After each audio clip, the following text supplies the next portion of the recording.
Good morning. I am back on my Tiffany Ferg flow at my favorite place to record, and today I'm going to be giving you 7 Latinx book recommendations for Hispanic Heritage Month.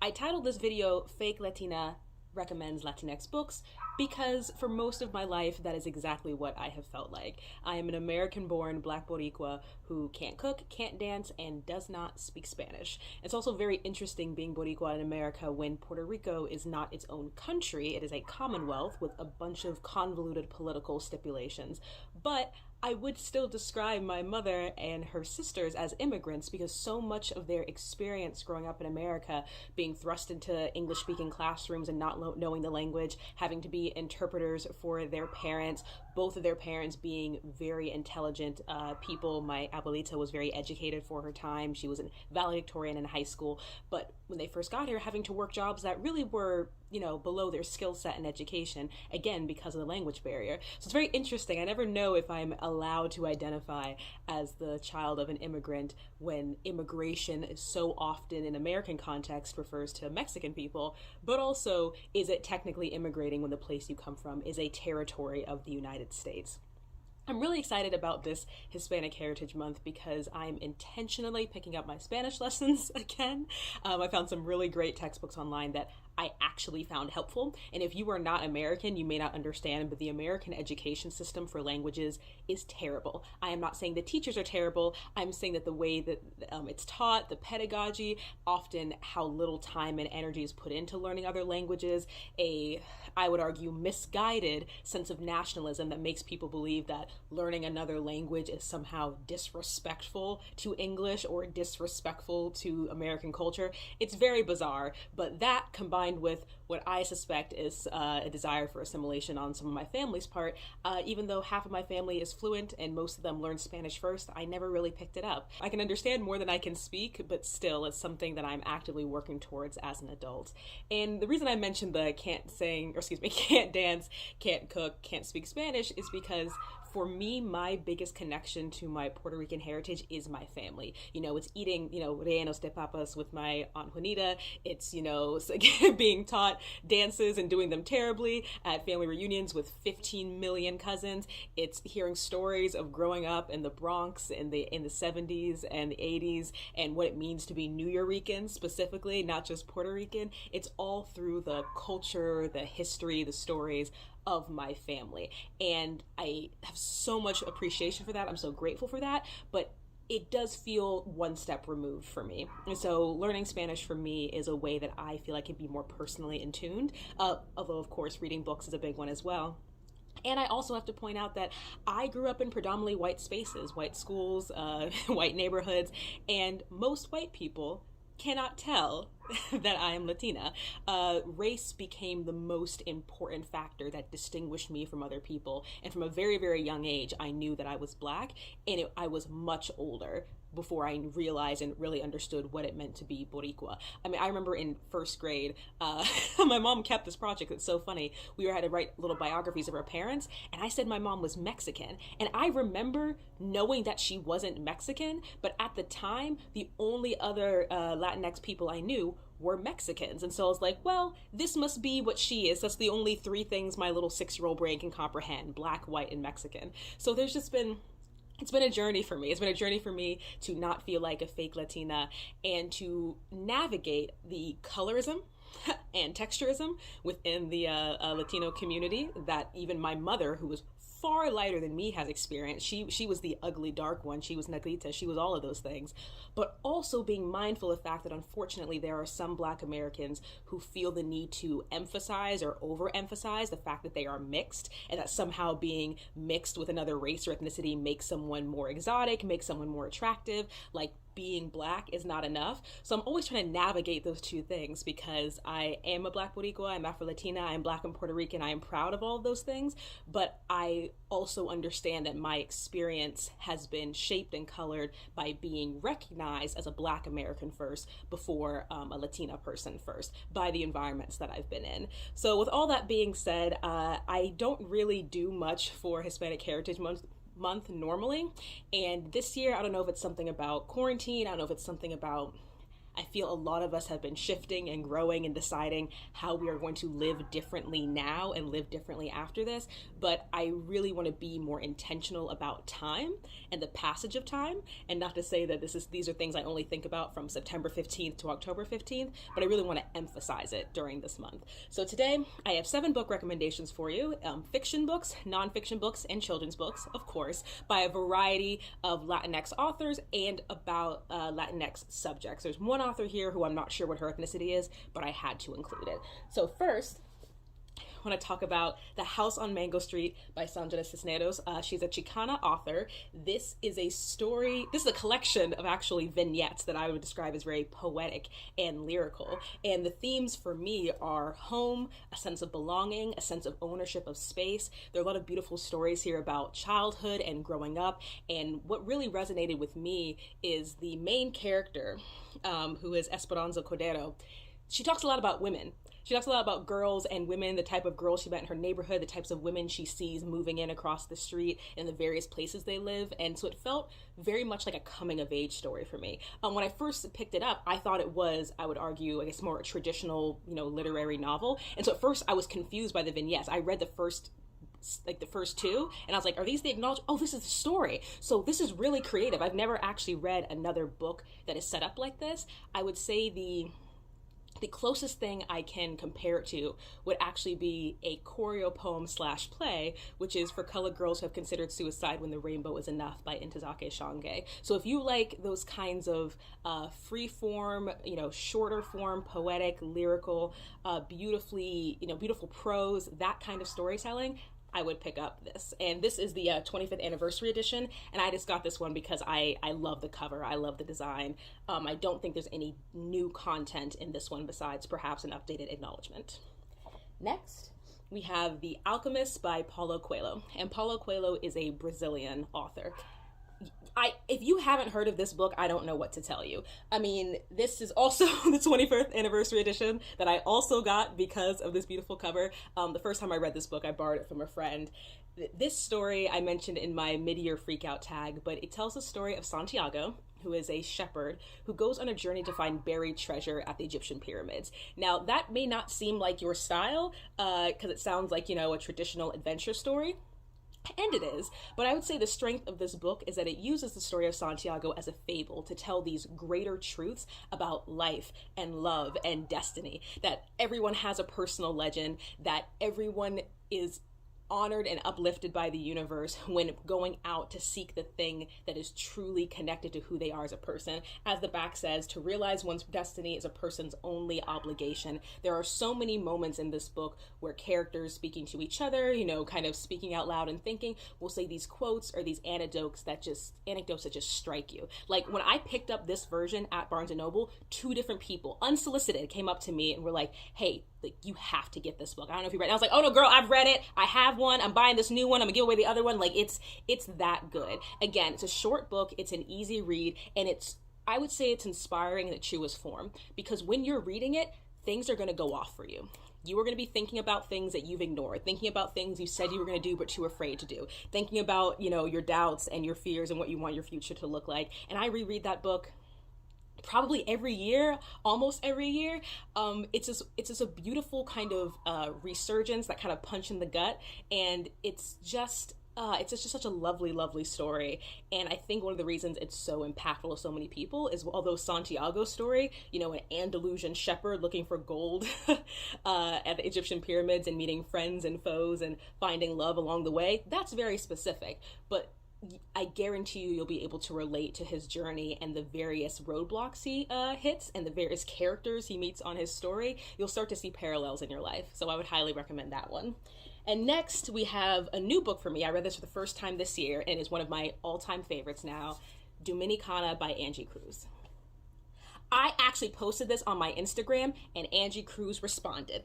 I love this book so much. It is a beautifully written story of a young woman named Anna who is married off to an older man and taken from the Dominican Republic to New York. She's done this for, I would argue, the main reason is that her family is using her as a kind of a passport to get to the United States, but her mother does also say that the man she's going to marry has a good job, he's a stable man, he'll treat her right, and then Anna would have a good life. That is not exactly how it ends up, but I do not want to give away too much. This story is about Anna in New York City, learning a new language, learning a new culture, finding out what it means to be a wife, to be a mother, coming into her own type of woman in terms of love and work and what she achieves. One of my favorite scenes of this book is when she decides against her husband wishes that she's going to learn English, and she takes her butt to a Catholic church and sits in a group with a bunch of immigrants from places that she had never heard before and learns English week after week. And I have such a soft spot for these kind of stories because I think about my Abuelita and I think about my family who are Puerto Rican, not Dominican, but came to New York, in the 60s, 70s, 80s. And really had to build a new life for themselves and decide what kind of people they wanted to be. This book also has, I would say, a pretty steamy romance. That's not something that I normally read, and I think because the romance is really secondary to her coming of age and her adventure and her exploration, that's why I really got into it. The primary plot is really about her, but if you are interested in the kind of forbidden love, if you're interested in some of that more nebulous, nuanced morality about who you can love and why and what behavior excuses other decisions, I really love this book and could not recommend it anymore. So those were my fiction recommendations. Now on to nonfiction. Keeping in that theme of young immigrant girl building a life in America, we have the seminal, of course, I'm Puerto Rican, what do you expect? Esmerelda Santiago, When I Was Puerto Rican.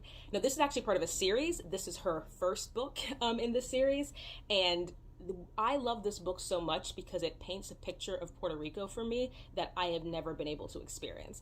Unfortunately, my abuelo died when I was very young, and my abuelita had dementia once I reached a certain age where I could really be able to communicate with her. So I didn't really get to hear any stories of what it was like to grow up in Puerto Rico at that time. I have no idea what that's like. And yes, I can, watch YouTube videos and do research, and I do, but reading a nonfiction memoir of someone whose entire childhood up to her early teen years was in Puerto Rico and then moved with her family. So unlike Anna, who was sent by herself, moves with her family to New York City, and it kind of takes you up to about 15 or 16 when she receives admission into this very prestigious art school, which I loved as someone who worked in the arts. I love that that's kind of where she stopped this chapter. This book, I will say my one criticism of it, if that even is a criticism, is that unlike other memoirs I've read, I felt like this was more recounting her life and her childhood as opposed to recounting it and looking at it critically.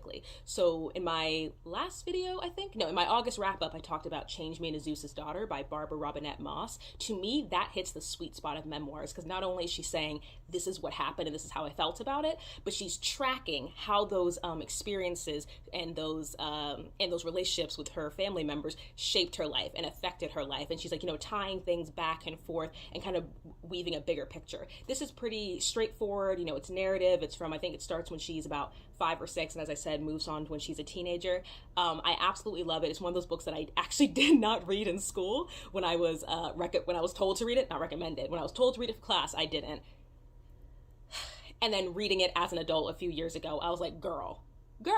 And I am ashamed to admit that Esmerelda Santiago is the only Puerto Rican author that I'm familiar with, which is, besides Juan Flores. So one of 2 Puerto Rican authors I'm familiar with, which is something I definitely want to rectify. But this is such a great place to start. And not in the brows. Her face looks very similar to my mom's when she was young. So I remember when I got this version, obviously you got some tape on here, it was secondhand. I was looking at it and I was like, oh, yes, I'm connecting with this on a visual level. I would totally put a picture of my mom as a teenager up on the screen, but she's not a fan of that. So just believe me when I say I resonated with that. Next, we have nonfiction. So, sorry, that book was nonfiction, but now a different type of nonfiction. We have Frida, a biography of Frida Kahlo by Hayden Herrera. Now, 2 things about this. One, I hate when book covers use the movie poster as the cover. I cannot stand it. The reason that this is Salma Hayek playing Frida Kahlo as opposed to a picture or photo of Frida Kahlo is, again, I bought this secondhand. Beggars can't be choosers. But I just wanted to point that out there. This is the only book that I have that has a movie poster on it. And this was the author that I mentioned that I'm unsure of their ethnicity. I don't know if she's Latina, but I had to put this here because this is the Frida text. Like, look at this. Like, look at this. This is the Frida text. Like, I love this book. If you have no interest in Frida Kahlo, I don't know why you would start here, but if you're someone who does, this not only goes into incredible detail about her life, but it also talks about what was happening politically and economically and culturally and all those things around her that affect the way she created herself as a surrealist painter, even though she didn't identify as surrealist, the way that she created herself in terms of her style of dress and her affairs and her games and her art, and the way she emphasized, one might argue overemphasized, her Mexican heritage when she's actually mixed. She's a Mexican and German. Frida Kahlo is one of my favorite historical characters, not just because of her art that really resonates with me when I look at it, but again, I feel like her life was art as well as her, visual oil paintings. And I think this book does a really good job of not idolizing her, showing her flaws, showing her temper, and when she would lie and the unorthodox ways that she would interact with other people's husbands on occasion. And I think this book really shows, if you are someone who did not already know this, how she was a influential, how she was an enthusiastic, how she was a seminal, iconic artist and activist in her own right, not just as the wife of Diego Rivera. In some circles, Frida is more famous and popular than Diego Rivera, but for her entire career, she was the wife, the little wife of one of the most famous Mexican muralists of all time. And of course, Diego plays a huge part in this book as her husband, as her lover, as her enemy, as a fellow artist, as a fellow communist and activist. But it's just, it's so dense. There were some chapters where I was like, wait a minute, why do I need to understand this specific election to understand what Frida was doing in middle school at the time? But then 2 chapters later, oh, I see it. If you're a Frida fan at some point in your life, you gotta read this book. Finally, I would like to end on a completely opposite note in terms of level of difficulty with 2 children's books. You know I love them. First, I wanted to do Duncan Tonatiuh's Separate is Never Equal, Sylvia Mendez and Her Family's Fight for Desegregation. This book taught me about something I had no idea about prior. I picked it up because I loved the artwork, and I also picked it up because this is also the author of another children's book I love that's being adapted into a children's show, Poncho Rabbit and the Coyote. So that's why I picked this up, so I recognize the author. But first of all, these illustrations are beautiful. It is such a distinct style. I think it really adds to the storytelling, and I think the way that it's I would argue indicative of certain indigenous art really adds to the kind of overall message about home and heritage and ethnicity. The story is about something as I said, I knew nothing about before I got this book. Apparently, there was a time in which American-born, English-speaking children of Mexicans and Mexican immigrants were sent to different schools than American-born white children. It was like, when I think about school segregation, I think about Black people and white people. I think about Brown versus Board of Education. I think about Ruby Bridges and, the Little Rock Nine. I had no idea that this case, this court case that Sylvia Mendez's family brings up and fights for, and that this experience was happening in California, that they were separating Mexican and white children. Again, American-born, speak English. There's no fake argument here about Spanish is your first language, you should have this class. It's wild to me. And this is one of the reasons why I love children's books so much, is because this book introduced me to other resources to learn about what was happening. I think children's books are such a great starting point. They're easy to read, they have beautiful illustrations, they have great messages, and they help you learn about so many people you wouldn't have known otherwise. And now, because I know about this story and this amazing woman and her family through this, I can go read another book or watch a documentary. But I love this. I love this. And it was a great reminder about how many parallel experiences people from different ethnicities and races often have, but how one narrative can dominate the conversation. And finally, we have My Abuelita, written by Tony Johnston, illustrated by Yuyi Moralez. This is another one I picked up for the illustrations. And just so you know, this this library text, I didn't steal it. Again, these are all secondhand books. See, I have this says this originally was from the New York Public Library. Again, though, I did not steal it. I bought it. And this is a story of just a little boy having a day with his grandma. How she gets out of bed, the types of stories she tells, what she looks like in her fluffy pink bathrobe, how she makes breakfast. I love this illustration style because it reminds me of a Crashbox. I don't know if you guys watched Crashbox back in the day, but they had a lot of 3D claymation, like weird Tinker Toy type creations, and these illustrations really remind me of that. Yuyi is a really interesting woman. When she first immigrated to the United States, she couldn't speak English very well, and she said she learned she wanted to be a children's illustrator by getting children's books from the libraries for her son, and she would read them out loud to him to practice her English. And of course, he's a child. He doesn't understand, what's accurate but what's not. And that really helped her learn the language, but also helped her realize that she could challenge her love and passion for art into things like this. And she's illustrated so many other books, and I can't wait to pick them up. But one of my favorite things about this story is that his Abuelita is actually a theater performer. She is very enthusiastic and bombastic and creative and has this big booming voice and these wonderful outfits. And I love it. I love a Abuelita story for personal reasons, but also because we don't get that many older women characters. Older women characters who are still vibrant members of their community, who are living their lives, who are contributing a public good, because she does her little performances for free. And these books are very different. They have very different tones, very different subjects, but I love them. And I would highly recommend adding them to your collection if you are just a children's book enthusiast like me, or if you have any children. So I feel like I've been talking very quickly, but I've been really excited about doing this video for a while. So as a final wrap up, we had Separate is Never Equal, My Abuelita, Frida, a biography of Frida Kahlo, When I Was Puerto Rican, Dominicana, The Alchemist, and The House on Mango Street. I hope you have a wonderful Latinx/Hispanic Heritage Month. I hope you intentionally diversify and decolonize your bookshelves, and I hope you have a great day.